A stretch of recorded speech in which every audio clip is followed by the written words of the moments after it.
ادب سے بات کروں گا حدود کے اندر، ادب سے بات کروں گا حدود کے اندر، خدا کا دین شامل ہے درود کے اندر۔ ارے نبی کا نام جو آئے تو جھوم جاتے ہیں، نبی کا نام جو آئے تو جھوم جاتے ہیں، کیوں؟ حلال کا خون شامل ہے وجود کے اندر۔ سب مل کر پڑھیے الصلاۃ والسلام علیکہ یا حاجن، الصلاۃ والسلام علیکہ یا سیدی یا رسول اللہ وعلی آلک وصحبک یا حبیب اللہ۔ جتنے بھی بڑے دوست بیٹھے ہیں ذرا قریب قریب آ جائیں، چلیں وہ بزرگ اور تو کرسیاں بیٹھے ہیں، اللہ تعالیٰ ان کو بھی سلامت رکھے۔ میں سمجھتا ہوں یہ ایک محبت ہے، سیدھی سی بات ہے، اور ہمیں چاہیے بھی محبت، اور ہر ایک کو محبت ہی ہونی چاہیے۔ یہ پیسہ، یہ جاہ و جلال، یہ دنیاوی چیزیں تو چلتی رہتی ہیں میرے عزیز۔ جو امیر ہے اس کی بھی رات گزر جاتی ہے، جو غریب ہے اس کی بھی رات گزر جاتی ہے، لیکن اگر امیر اس حالت میں سو رہا ہے کہ غریب اس کے لیے آہیں نکال رہا ہے، اس کی نیند کا کیا فائدہ؟ حقیقت میں عرض کر رہا ہوں۔ اور ہم اگر آج یہاں موجود ہیں تو حقیقت مجھے بہت زیادہ خوشی ہو رہی ہے، مسجد میں کھڑا ہوں، خوش آمد نہیں کر رہا۔ میں نے جن بزرگوں کو عرض کیا وہ سارے یہاں تشریف فرما ہیں، محبت سے سبحان اللہ بول دیں۔ حقیقت یہ اتنے بزرگ یہ بیٹھے ہیں، صاحب دیرے بیٹھنا تھوڑا مشکل ہوتا ہے، لیکن یہ رسول اللہ کے گھرانے سے وہ نسبت ہے، وہ پیار ہے جو بندے کو جانے نہیں دیتا، سیدھی سی بات ہے۔ پھر تکلیف مصیبت پھر وہ سامنے نظر نہیں آتی، چونکہ انہیں پتا ہے کہ اگر آج ہم چھوٹی سی تکلیف برداشت کر رہے ہیں نا، امام حسین نے تو دین کے لیے بڑی تکلیفیں برداشت کی ہیں۔ حقیقت میں عرض کر رہا ہوں، اور یقیناً ہم کوئی ان کا حق ادا نہیں کر سکتے، نہ ہمارے اندر ہمت ہے، ہمیں ٹائم بھی ملے ہم پھر بھی نہیں کر سکتے، اب تو ٹائم بھی مختصر ہے، لیکن کم از کم جب کل قیامت کے دن ان لوگوں کی لسٹ آئے کہ جو حضور کی آل سے پیار کرتے ہوں گے، ان میں ہمارا نام بھی تو لکھا ہوگا نا، ہمیں تو بھلے آخری لائن میں لکھا ہو، اس صف میں تو آ جائیں گے نا۔ جیسے آپ دیکھتے ہیں قرآن مجید میں ایک پرندے کا نام کا تذکرہ ہے، 19واں پارہ ہے، سورہ نمل ہے، ہدہد پرندے کو آپ جانتے ہیں، دیکھا بھی آپ نے ہوگا، حضرت سلیمان علیہ السلام کے لشکر میں ہوتا تھا، اس ہدہد پرندے کے سر کے اوپر ایک تاج ہے وہ پرندہ، لیکن اگر پیچھے تحقیق کی دنیا میں جاؤ نا، ہمارے بزرگوں نے لکھا کہ یہی وہ ہدہد پرندہ تھا جب حضرت ابراہیم خلیل اللہ علیہ السلام کو آگ میں ڈالا گیا، آگ نے تو گلزار بننا ہی تھا اور بن بھی گئی۔ اللہ خود قرآن میں فرماتا ہے کہ ہم نے کہا کہ یا نارو کونی برداً و سلاماً علی ابراہیم، کہ آگ ٹھنڈی ہو جا اے آگ۔ اور یہاں ایک مفسر نے بڑی پیاری بات لکھی ہے اور ہمارے بالکل موضوع کے مطابق ہے کہ ہم اگر آج بیٹھے ہیں تو حضور کی نسبت کی وجہ سے بیٹھے ہیں، حضور کی آل کی وجہ سے بیٹھے ہیں، کہ ایک مفسر نے ایک نقطہ یہاں لکھا کہ اللہ رب العزت نے آگ کو پکارا کہ اے آگ، جبکہ حضرت ابراہیم اللہ کے خلیل ہیں، اللہ حضرت ابراہیم علیہ السلام کو کیوں نہیں پکارا؟ ابراہیم علیہ السلام نے عرض کیا اللہ آج میرے سے مخاطب کیوں نہیں ہوئے آپ آگ سے ہو رہے ہیں؟ اللہ نے فرمایا پیارے ابراہیم آگ سے بھی تو آپ کی وجہ سے ہی ہو رہے ہیں نا، آگ کو جو کار ہے وہ بھی تو تیری ہی وجہ ہے نا۔ یہی وہ ہدہد پرندہ تھا، جب وہ آگ آسمانوں کو اس کے چھولے چھو رہے تھے نا، یہ دور دراز سے جاتا، پانی کو چونچ میں ڈالتا اور آگ میں آ کے ڈال دیتا۔ محبت سے سبحان اللہ بول دیں۔ آج مجھے بتائیے وہ جو آگ جو فرعون نے 40 دن تک عورتیں باقاعدہ منت مانگتی تھی ہمارا کام ہو جائے ہم لکڑیاں ڈالیں گی، اتنی بڑی آگ جو اتنے اس کے شعلے تھے، بھلا اس پرندے کے پانی سے اس نے بجھ جانا تھا؟ بولیے بجھ جانا تھا؟ نہیں بجھنا نہیں تھا، بجھنا تو اللہ کے حکم سے تھا، لیکن پرندے نے تو بتا دیا میں اللہ کے بندے سے پیار کرتا ہوں، اور اللہ نے اسے یہ انعام دیا جس کے لیے میں بات کرنا چاہتا ہوں۔ بھلے وہ پرندہ تھا، پرندے تو اور بھی ہیں، اللہ نے اس کے سر پہ نورانی تاج رکھا، سارے پرندوں سے اللہ کو اس کی صورت بنائی، اور اگلی بات سنیے، اللہ نے اس پرندے کو یہ طاقت دی تھی، حضرت سلیمان علیہ السلام کے لشکر میں ہوتا تھا، ہوا میں جتنی بلندی پہ اڑ رہا ہوتا تھا یہ پرندہ اڑتے ہوئے بتا دیتا تھا پیارے سلیمان اس جگہ میں اتنے فٹ گہرا پانی ہے اور میٹھا ہے یا کڑوا ہے۔ حقیقت میں عرض کر رہا ہوں، تب بھی تو قرآن میں اس کا تذکرہ ہے کہ جب حضرت سلیمان علیہ السلام نے دیکھا کہ ہدہد نہیں ہے، کہاں گیا، تو تب بھی تو پوچھو، چونکہ وضو کرنا تھا، پانی کا پوچھنا تھا، تو اللہ رب العالمین کسی کے ذہن میں یہ بات بھی نہ آئے کہ سلیمان علیہ السلام کو پتہ نہیں تھا، او بھائی جن کے غلام پرندوں کو پتہ ہے وہ نبی کو کیسے پتہ نہیں ہوگا؟ جب ہمیں کوئی چھوٹا یا ہمارا کوئی دوست ہمیں کوئی چیز اٹھا کے دے دے، کیا ہم نہیں اٹھا سکتے؟ او بھائی جن کے لشکر میں رہنے والے انسان مسلمان مومن تو دور کی بات ہے، ایک پرندے کو اللہ نے اتنی طاقت دی ہے، اور سلیمان کی شان کتنی ہوگی. لیکن اللہ نے بتایا جو میرے بندے سے پیار کرے ہم ان کو ایسے عزت دیتے ہیں. حقیقت. اور ایک اور بات، یہ حدیث نہیں ہے، میں پہلے کہہ رہا ہوں آپ تاکہ جو بات بھی سنیں آپ کو پتہ ہونا چاہیے، ہے حکایت اور کہانی لیکن سمجھنے کے لیے کافی ہے. حضرت یوسف علیہ السلام کو جب مصر کے بازار میں بیچا گیا، ایک خاتون جو چرخہ کاٹتی تھی، چند اس کے پاس ٹکے ہیں، ٹکے لے کے جا رہی ہے. پوچھا کدھر جا رہی ہو؟ کہا یوسف علیہ السلام کو خریدنے کے لیے. انہوں نے کہا اللہ کی نیک بندی، یوسف علیہ السلام تو وہ ہیں کہ جن کو وہ کوئی دیکھ لے تو ان کی بھوک ہی ختم ہو جاتی ہے. آپ پڑھو 12واں سپارہ پڑھو، یوسف علیہ السلام کے حسن کے بارے میں پڑھ کے تو دیکھو، یوسف علیہ السلام کو جو دیکھ لیتے تھے کئی دن بھوک ہی نہیں لگا کرتی تھی. وہ یوسف علیہ السلام ہے. تیرے ان ٹکوں سے تجھے کون دے گا؟ وہ کہنے لگی پتہ مجھے بھی ہے کہ ان پیسوں سے مجھے ملنے والے نہیں ہیں، لیکن میرے دل میں ایک تڑپ ہے. کہا ماں جی وہ کیا ہے؟ کہا کہ جب کل قیامت کے دن ان لوگوں کی لسٹ آئے گی کہ میرے یوسف سے کون کون پیار کرتا تھا تو میرا تو بھی اس میں نام ہوگا نا. میں نے تو اپنی کوشش کی ہے. یقیناً آج کی ہماری محفل بھلے ہمارا ٹائم تھوڑا ہے لیکن یہ ٹائم اللہ کی بارگاہ میں قبول ہو جائے تو یہ ساری زندگی سے بہتر ہے کہ جب کل قیامت کا دن ہوگا یہاں آواز ہوگی کہ لوگوں جو حسین سے پیار کرتے تھے، چونکہ قرآن کا فیصلہ ہے الخلاء یومئذ بعضهم لبعض عدو الا المتقین، غیر دوست بھی ایک دوسرے کے دشمن ہو جائیں گے لیکن جو متقین والی دوستی ہے وہ جاری رہے گی. اس وقت ہی کام آئے گی جب یہ کہا جائے میرے حسین سے پیار کرنے والے کون کون تھے، تو انشاءاللہ ہمارا نام بھی ان لوگوں میں آ جائے گا. حقیقت میں عرض کر رہا ہوں امام حسین کی تو شان بھی وراء الورا ہے میرے عزیز. میں ایک عام بندے کی بات کرتا ہوں، جب کل قیامت کا دن ہوگا جہنمیوں کی لائن لگی ہوگی، ایک بندہ اس صف میں کھڑا ہوگا، اس کے بارے میں فیصلہ ہو چکا ہوگا یہ جہنمی ہے. ایک اللہ والا قریب سے گزرے گا، وہ کہے گا یہ اللہ کے نیک بندے آج اللہ نے تمہاری بخشش کر دیے، تجھے یاد نہیں میں نے ایک دفعہ تجھے پانی دیا تھا، صرف پانی دیا تھا، لیکن وہ پانی میں نے تجھے اس لیے دیا تھا کہ تو اللہ کا نیک بندہ ہے. آج تو ادھر جا رہا ہے، میں اس لائن میں کھڑا ہوں. وہ وہیں اللہ کی بارگاہ میں عرض کرے گا یا اللہ اس بندے کو بھی بخش. اللہ اس بندے کی سفارش کرتے اس کو بھی بخش دے گا. بھائی عام بندے کی جو ولایت کا یہ عالم ہے کہ اس کی وجہ سے جہنمی جنت میں جا رہے ہیں. ذرا امام حسین کے بارے میں تو بتاؤ. امام حسین کسی عام بندے کا نام نہیں ہے. امام حسین کی اگر ابتدا دیکھتے ہو اللہ کے نبی علیہ السلام نے فرمایا لوگو سن لو حسین منی وانا من الحسین، حسین میرے سے ہے اور میں حسین سے ہوں. اور حضور صلی اللہ علیہ وسلم کے اولاد میں سے بھی ہیں، پیاری لخت جگر کے بیٹے بھی ہیں. اور جب امام حسین رضی اللہ تعالیٰ عنہ پیدا ہو رہے ہیں نا ان کو گھوٹی رسول اللہ دے رہے ہیں. ان کے منہ میں پہلا لقمہ ہاتھ دیکھتے نہیں ہے کہ یار اس بچے کو تو دادا نے گھوٹی دی ہے، چنگا ہوئے تو پھر ان والے پاسے نسبت، اگر کہیں مشکل ہو تو پھر ادھر. لیکن قربان جو امام حسین کی عظمت میں اگر پہلی خوراک رسول اللہ کے لب گئے ہیں نا تو پھر امام حسین نے لوگوں کو بتایا بھی ہے کہ اگر اندر اس کے حلال ہے تو پھر بندہ بہادر ایسے ہوتا ہے. آج دنیا میں جو امام حسین کے مخالف تھے وہ نہ رہے، امام حسین کا نام آج بھی گونج رہا ہے. یہی وجہ امام زین العابدین کے سامنے جب اذان دی جا رہی تھی امام زین العابدین نے ایک بات بتائی اور یقیناً ایمان تازہ ہو جائے گا.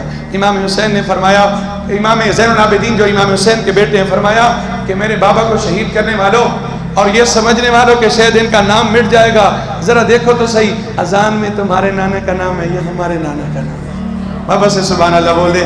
آج بھی جب اذان گونجتی ہے تو ہوتا ہے نا اشہد ان محمد رسول اللہ، لوگ سنتے بھی ہیں چپ بھی ہو جاتے ہیں اور اس حضور کے نام کو سن کر انگوٹھوں کو چوم کے آنکھوں پہ بھی لگاتے ہیں. اور یہ کسی اور کا نام نہیں، یہ پیارے امام حسین کے نانا کا نام ہے. اور رہتی دنیا تک یہ اذان ہوتی رہے گی تو امام حسین کا تذکرہ ہوتا رہے گا. امام حسین صحابی بھی ہیں، حضور کی اولاد میں سے بھی ہیں، امام حسین قاری بھی ہیں، امام حسین عالم بھی ہیں اور امام حسین شہید بھی ہیں. عام شہید کے بارے میں قرآن کیا کہتا ہے ذرا پڑھ کے تو دیکھو. قرآن کہتا ہے جو میرے راستے میں شہید ہو جائے وہ عام مسلمان بندہ ہونا، فرمایا اس سے بھی مردہ گمان نہیں کرنا، بل احیاء، بلکہ وہ زندہ ہے، وہ زندہ ہے. تم ان کی زندگی کو نہیں سمجھ سکتے ہو اور قرآن کے فیصلے کو منوہان ماننا یہ ہمارے ایمان کا حصہ ہے. کہیں کمی کوتاہی رہ گئی تو وہیں سے تنزلی ہو گئی. اور امام حسین کے بارے میں قرآن کہہ رہا ہے مردہ کہنا تو دور کی بات ہے تو ہم نے مردہ گمان بھی نہیں کرنا. پھر ہم کیوں نہ کہیں امام حسین کل بھی زندہ تھے, امام حسین آج بھی زندہ ہے.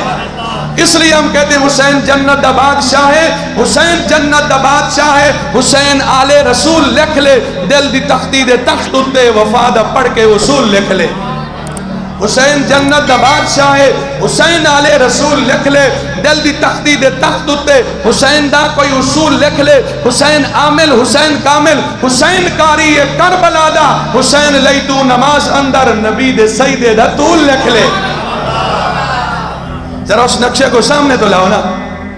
اور پھر دیکھو انشاءاللہ ہم بیان کریں گے ایک جمعے پہ کہ 10 محرم تک تو ہر کوئی بیان کرتا ہے کہ یہ ہوا, 10 محرم کے بعد کیا ہوا. کبھی اس کو بھی پڑھ کے دیکھیں کہ اللہ رب العزت نے ان کی شانیں کہنے سے بلند کی ہیں. اگر امام حسین کو واپس لایا جا رہا ہے, لیکن بھلے ان کے نزدیک امام حسین کا سر نیزے کی نوک پہ تھا, لیکن امام حسین نے اس وقت بھی لوگوں کو بتایا کہ ظالمو تم یہ سمجھتے ہو کہ جسم کو سر سے الگ کر کے ہم جیت گئے, امام حسین کا سر آج بھی تم سے اونچا ہے, آج بھی وہ اونچے ہیں. اور امام حسین نے یہ بھی بتایا دنیا والوں کو کہ قرآن کی آیت سچی ہے, رب کا فرمان سچا ہے, رسول اللہ نے جو آیت سنائی ہے وہ سچی ہے. کیوں؟ میرا سر جسم سے الگ ہے, سنو میرے سر سے آواز آ رہی ہے, پوری دنیا سن رہی ہے, کوئی نہیں جھٹلا سکتا, آج بھی موجود ہے. امام حسین کے سر کو لایا جا رہا تھا, ایک بندہ امام حسین کے سامنے ایک آیت پڑھ رہا تھا سورہ کہف کی. اصحاب کہف کا تذکرہ ہے, ام حسبت ان اصحاب الکہف والرقیم کانوا من آیاتنا عجبا. یہ اصحاب کہف کا قصہ کتنا عجیب تر ہے. لبثوا فی کہفہم 300 سنین وازدادوا 9 309 سال وہ سو رہے ہیں, اور ایسے غار میں, غار کا اوپر سے منہ بھی کھلا ہوا ہے, طوفان بھی چلتے رہے, آندھیاں بھی چلتی رہی, بارشیں بھی آتی رہی. 309 سال کا عرصہ گزر گیا میرے عزیز. 309 سال گزرنے کے بعد ان کے کپڑے بھی سلامت ہے اور ان کا جسم بھی سلامت ہے. آپ بتاؤ یہ کس نے رکھا سلامت؟ اگر آپ قرآن کی آیت کو پڑھتے ہو نا تو ایمان تا دو. کبھی سورہ کہف کو پڑھ کے تو دیکھو, قرآن کہتا ہے وَتَرَى الشَّمْسَ إِذَا طَلَعَتْ تَزَاوَرُ عَنْ كَهْفِهِمْ ذَاتَ الْيَمِينِ وَإِذَا غَرَبَتْ تَقْرِضُهُمْ ذَاتَ الشِّمَالِ. فرمایا جب سورج گزرتا تھا اللہ رب العزت نے سورج کو حکم دیا کہ سورج تم نے ان کے قریب سے بھی نہیں گزرنا کہ ان کو گرمی لگے, اور ان کے دور سے بھی نہیں گزرنا کہ ان کو سردی لگے. اور اللہ نے دین کی وجہ سے ان کو یہ شان دی, وَنُقَلِّبُهُمْ ذَاتَ الْيَمِينِ وَذَاتَ الشِّمَالِ. ہر سال اللہ کے فرشتے آتے تھے, ان کی کروٹیں بدل کے جایا کرتے تھے. 309 سال. ذرا سوچئے تو صحیح, وہ حضرت عیسیٰ علیہ السلام کی امتی ہے. وہ کون ہے؟ عیسیٰ علیہ السلام کے, لیکن دین کے لیے گئے ہیں. 309 سال بیت گئے, جسم سلامت ہے. کیا خیال ہے عیسیٰ علیہ السلام کے ماننے والوں 309 سال کا عرصہ گزر جائے, جسم اور کپڑوں کو کوئی چیز نقصان نہ دے, پھر اٹھیں اور لوگوں سے گفتگو کریں, بات پوری کریں, بتائیں اپنا سارا قصہ عام بندے کے بارے میں. اور وہ حضور کی امت بھی نہیں. امام حسین کے بارے میں کیا خیال ہے؟ حضور کے صرف امت ہی نہیں ہے, حضور کے خون بھی ہے. وہ کیسے قبر میں زندہ نہیں ہوگے؟ امام حسین کے سامنے جب تلاوت کی گئی نا اس آیت کی, پھر امام حسین کا سر خاموش نہ رہا. میرے عزیز آج کو ذرا بول کے دکھائے, تھوڑی سی پریشانی ہو جائے, تھوڑی سی چوٹ لگ جائے, بندے سے سنبھلا بھی نہیں جاتا. لیکن امام حسین نے بتایا کہ لوگوں ہم اس دنیا سے جا کر بھی زندہ ہیں. امام حسین کے سر سے آواز آئی کہ قرآن کی تلاوت کرنے والے اور کہنے والے اصحاب کہف کا قصہ بڑا عجیب تر ہے, تجھے نہیں پتا ہمارا قصہ ان سے بھی عجیب تر ہے. یہ وہ امام حسین رضی اللہ عنہ. کبھی اس راہب کو پڑھ کے دیکھو, جب امام حسین کے سر کو لایا جا رہا تھا, راستے میں ایک راہب کا, یہودیوں کے بہت بڑے عالم کا گھر تھا. اس نے کہا یار ایسا کرو, یہ ایک رات کے لیے سر تو مجھے دے دو, اتنے تمہیں ہیرے جواہرات دیتا ہوں. وہ بدبخت ہو گئے, سر کو الگ کر کے, اور یہ راہب بخت والا ہو گیا امام حسین کے سر کو دیکھ کر. پوری رات اس نے اپنے پاس رکھا, خوشبو لگائی, دھویا, اور اس سر مبارک کے پاس بیٹھا رہا. وہ خود کہتے ہیں, آج بھی سیرت کی کتابوں میں اپنے پرائے سب نے لکھا ہے کہ رات کا لمحہ جو ہی گزرتا ہے وہ بندہ یہ کہتا ہے میں نے دیکھا امام حسین کے سر مبارک سے لے کر آسمان تک نور کے شامیانے لگے ہوئے. لیکن یہ قسمت والوں کو نظر آتے ہیں، ہر ایک کے مقدر میں نہیں ہے۔ نظر نظر میں وہ جلوہ گر، نظر آنکھ کا نور ہے، جو تیری نظر میں نہ آ سکا تو تیری آنکھ کا قصور ہے۔ میرے عزیز امام حسین تو وہ ہیں کہ انہیں بتایا کہ اللہ نے بتایا کہ شہید زندہ ہے تو میں زندہ ہوں۔ میں نے پہلے بھی شاید مثال دی ہو، صرف جذبے کو دوبارہ کرنے کے لیے، سمجھانے کے لیے۔ اللہ نے اور مثالیں دنیا میں دیے ہیں کہ وہ رب جو ایک مرغی کے انڈے کے اندر، جب مرغی کے بچے پیدا ہوتے ہیں 21 دن کے بعد جب انڈا ٹوٹتا ہے تو میرے عزیز بچہ پہلے زندہ ہوتا ہے۔ ماں کے پیٹ میں تو خوراک جاتی ہے، اس بند انڈے میں خوراک کیسے گئی؟ جب انڈا ٹوٹتا ہے تو بچہ زندہ ہوتا ہے۔ رب یہ فرمانا چاہتے ہیں کہ لوگوں، جو رب ایک انڈے کے اندر مرغی کے بچے کو زندہ رکھ کے اسے رزق دے سکتا ہے، وہ رب اپنے بندے کو بھی قبر میں زندہ رکھ کے اسے رزق دے سکتا ہے۔ ہم تو اسی امام حسین کی بات کرتے ہیں، سیدھی سی بات ہے۔ ہم کہتے ہیں ہمارے امام حسین کل بھی جیتے تھے، ہمارے امام حسین آج بھی جیتے ہیں۔ وہ کل بھی زندہ تھے اور وہ آج بھی زندہ ہیں، چونکہ اللہ کے نبی علیہ السلام نے فرمایا لوگوں سن لو، دو چیزیں چھوڑ کے جا رہا ہوں، انی ترکتم فیکم الثقلین، دو چیزیں چھوڑ کے جا رہا ہوں، ان تمسکتم بہما لن تضلوا بعدی، اگر تم نے ان کو مضبوطی کے ساتھ پکڑ کے رکھا، اللہ کا نبی گارنٹی دے رہا ہے تم کبھی گمراہ نہیں ہو سکتے۔ ایک قرآن کتاب و اطرتی، دوسری میری اہل بیت، میری اولاد سے پیار رکھو، ان کی سیرت کو اپناؤ، دیکھو انہوں نے زندگیاں کیسے گزاری ہیں، ان کے نقش قدم پہ چلو، ان کی محبت کو دل میں سنبھالو، پھر دنیا میں رہتے رہو، دنیا ساری ایک طرف ہو جائے، تمہارے دین کو کوئی نقصان نہیں دے سکتا ہے، لیکن وہ محبت دل سے ہونی چاہیے۔ امام حسین کے کردار بھی ہمارے سامنے ہونا چاہیے۔ امام حسین کی اولاد کے کردار کو دیکھ لیجئے۔ امام حسین رضی اللہ تعالیٰ عنہ کے بیٹے امام زین العابدین کا آپ نے نام سنا ہوگا، نام ان کا علی ہے، عبادت کی وجہ سے انہیں کہہ جاتے ہیں کہ عابدین کے سردار، زینت۔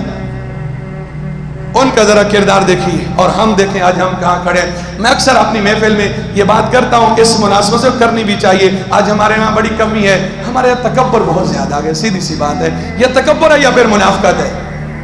تکبر یہ ہے کہ میں کسی کو اچھا نہ سمجھوں، اور منافقت یہ ہے کہ اوپر سے گلے ملوں اور اندر بغض رہے۔ اللہ ہمیں ان دونوں موذی حرکات سے بچائے۔ سنو، امام زین العابدین اپنے غلاموں کو اکٹھا کرتے ہیں، جو آپ کے غلام تھے، خادم تھے، فرمایا آؤ میرے سے ایک معاہدہ کرو۔ کہا حضور کیا معاہدہ ہے؟ ہم تو حاضر ہیں۔ معاہدہ یہ کرو کہ اگر کل قیامت کے دن تم بخشے گئے تو تم نے میری سفارش کرنی ہے۔ کون بندہ کہہ رہے ہیں؟ امام زین العابدین کہہ رہا ہے، وہ کہ جن کے بابا جنتی جوانوں کے سردار ہیں، لوگوں کو سبق یہ دے رہا ہے کہ لوگوں نیکیاں کر کے اترایا نہ کرو، اپنے آپ کو یہ نہ سمجھ لیا کرو کہ میں تو میں ہو گیا ہوں۔ وہ رب بڑا کریم ہے، وہ بے نیاز ذات ہے، چاہے تو وہ نیکوکار قسم کی عورت ہو، صرف بلی کو باندھ رکھ کے رکھے، اللہ اسے بھی جہنم میں ڈال دے۔ اور اب کریم ہے، وہ بخشنے والا ہے، وہ فاحشہ قسم کی عورت ہو، وہ کتے کو پانی ملائے تو اللہ اسے بھی بخش دے۔ ہم سمجھتے ہیں کہ میں نے نماز پڑھ لی، 10 بندے میرے پیچھے نماز پڑھتے ہیں، فلاں بندہ تو ایسے ہے، اس کی کیا اوقات ہے؟ کیا معلوم اس کا ایک سبحان اللہ کہنا میری پوری زندگی کی نماز سے زیادہ اللہ کو پسند ہو۔ نہ تھی جب تک اپنے گناہوں پہ نظر، رہے ڈھونڈتے اوروں کے عیب و ہنر، پڑی جب اپنے گناہوں پہ نظر تو نظر میں کوئی برا نہ رہا۔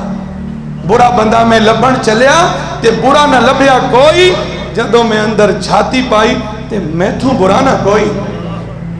ہمیں کسی کی ایک بات کا پتہ چل جائے نا، ہم سے سنبھلا نہیں جاتا، ہمارا پیٹ پھٹنے کو ہو جاتا ہے۔ ذرا سوچئے جو میں نے جرم کیے ہیں، مجھے پتہ ہے رب نے جو پردے ڈالے ہیں، اگر وہ کھل گئے پھر کیا ہوگا؟ امام زین العابدین جیسا بندہ اپنے غلاموں سے کہہ رہا ہے کہ اے میرے غلاموں، میرے ساتھ ایک وعدہ کرو، اگر تم بخشے گئے تو تم نے میری سفارش کرنی ہے، اگر میں بخشا گیا تو میں تمہاری سفارش کروں گا۔ کیا سبق ہے؟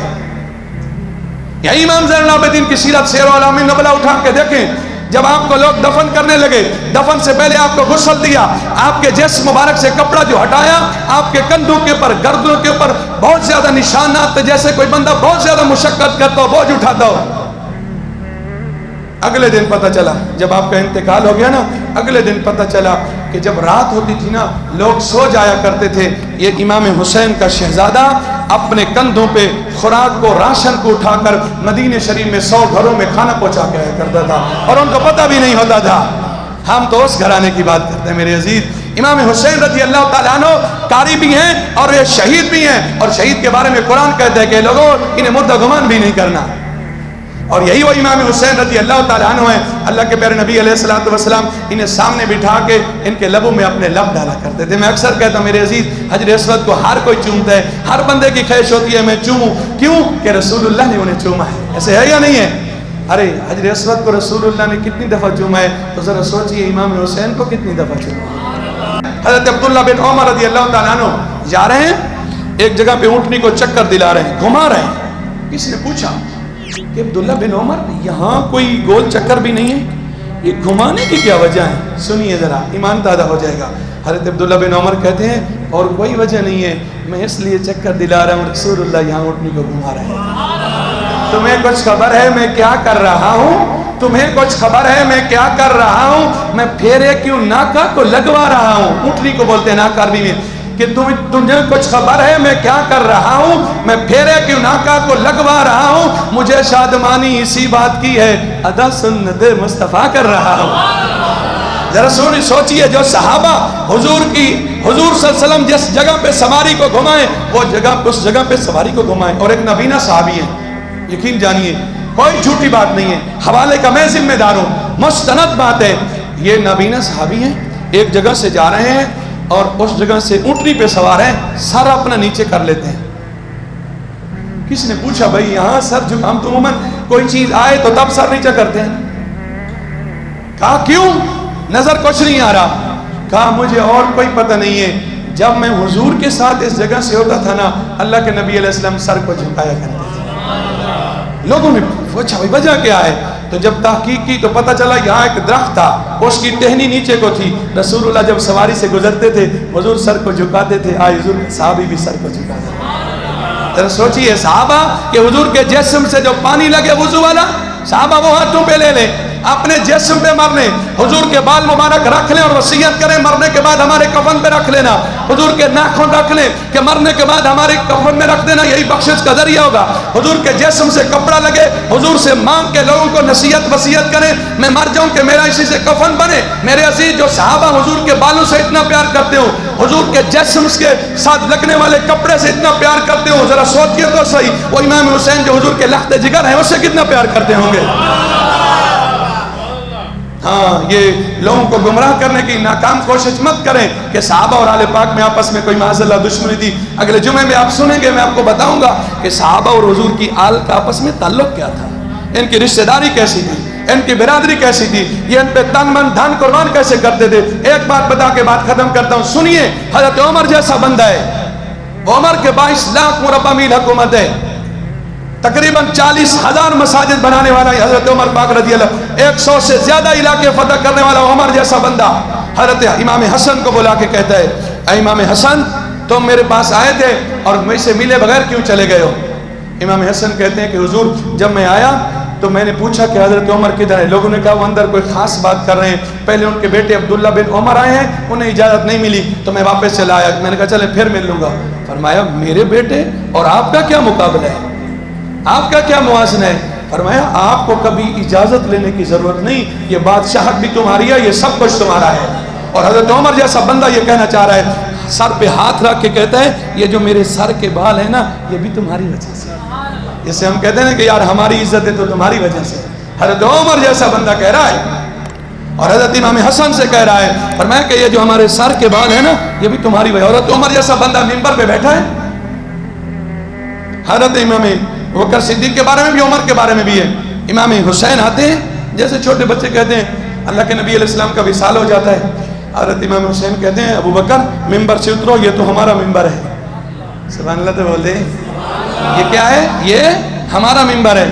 حضرت بکر صدیق اتر آتے ہیں، کہتے ہیں ہاں ہاں یہ آپ کا ہی ممبر ہے، یہ سب کچھ آپ کا ہی ہے۔ مجھے ذرا یہ بتائیے یار، لوگ پتہ نہیں کیسے باتیں کر لیتے ہیں، ہمارا تو کلیجہ پھٹنے کو ہو جاتا ہے کہ انہوں نے باغ فتح نہیں دیا، وہ پیسے کھا گئے فلا کے۔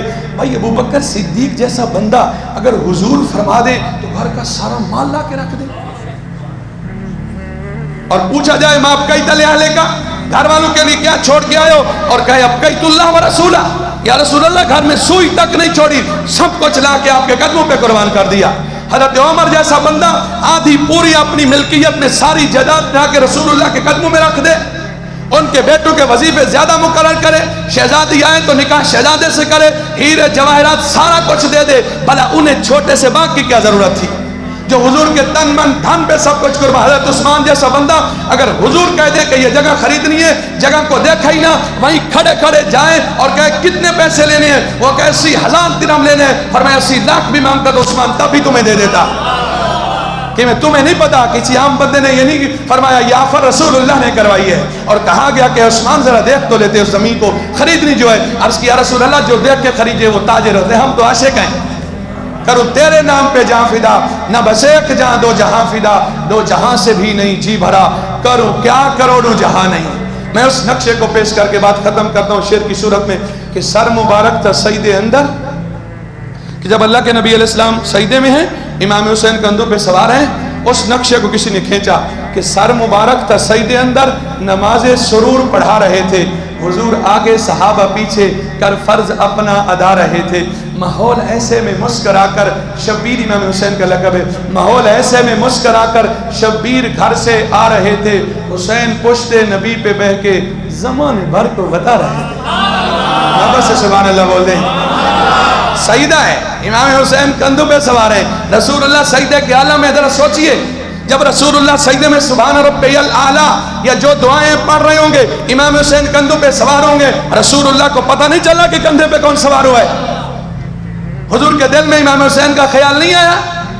بندے کا خیال آنے سے غلانے سے نماز ٹوٹ جاتی ہے۔ میرے عزیز، اللہ کے نبی علیہ السلام نے بتایا اپنوں کے خیال آنے سے نمازوں میں برکتیں ہوتی ہیں، اور وہ نبی ہیں، امام حسین تو ایک امتی ہیں، نبی کا یہ عالم ہے کہ امتی اگر سوار ہو جائے تو اللہ اس کی نماز کو توڑنے کا حکم نہیں دیتا، اور امام حسین نے بھی یہ سبق دیا کہ لوگوں دیکھو میری محبت کی وجہ سے آج نماز لمبی ہوئی ہے، سجدے کی تسبیحات لمبی ہوئی ہیں، اللہ نے کوئی آیت نہیں اتاری، تمہیں پتہ ہونا چاہیے اگر نماز کی قبولیت چاہتے ہو تو پہلے امام حسین کی محبت کو دل میں بساؤ، چاہے تم سجدے میں ہو یا قیام میں ہو۔ اس لیے اس نے کہا تھا حسین پشت نبی پہ بیٹھ کے زمانے بھر کو بتا رہے تھے، ارے ملے گی جنت، پائے گا کوثر، اسی کو محشر میں چین ہوگا، نماز اسی کی قبول ہوگی کہ جس کے دل میں حسین ہوگا۔